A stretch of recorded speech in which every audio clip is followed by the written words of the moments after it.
Hi there. Another one of the first jobs I like to do when I first take on a project is to get a nice accurate floor plan of the property. Now this one I've got here, I managed to find an old planning application for the house, and that had on it detailed drawings of the house, and I'm just going around and putting the sizes on it, including the size to the ceiling. You might be able to get floor plans if you look at the history of the house on Zoopla.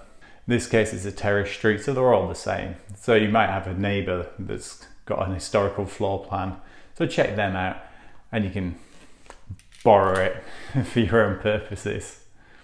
If not, then you just get a piece of graph paper and then draw it out. I found that really useful when it comes to planning. I'm ordering carpets, I know exactly the floor area.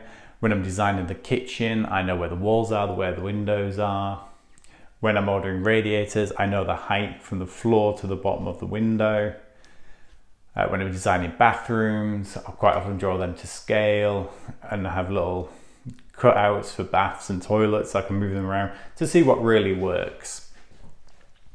Having a relatively accurate drawing helps you design and plan everything, which just makes the whole thing a little bit easier. Oh, I think so anyway. Well, I hope that was useful. See you on the next one. Bye bye.